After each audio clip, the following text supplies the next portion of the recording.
Fiang Smith and JM Ibarra, official na bang magjowa? Iyan ang tanong ng mga Marites. Sobra-sobra nagpakilig ang JM Fiang sa Forever Fiang concert ng Dalaga. Pinagmalaki pa nga ni JM Ibarra ang kanyang singsing sa harapan ng mga audience. Tinaas pa ni Ibarra ang kamay nito na may singsing.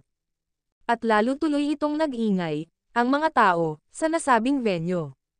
Sa lagay ngayon ng JM Fiang, wala na talaga makakasingit pa.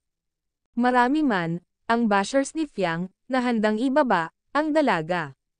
Pero di sila nagwawagi, bagkus, lalo tuloy sumisikat, lalong dumadami ang projects. At lalong umaangat ang pangalan ni Sophia Smith, aka Fiang. Samantala, baguhan man si Fiang Smith sa showbiz.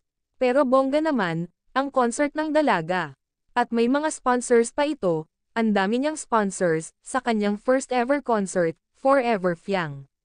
Sila lang naman, 12 generous sponsors sa Forever Fiang concert ng Dalaga sa Frontier Theater.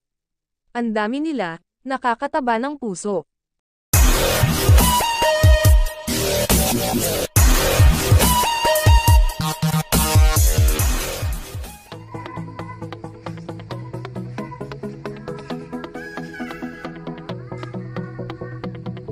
Around you everything's a mess, putting me through so much stress, thinking you're the one. You make me feel so controlled. When I'm with you I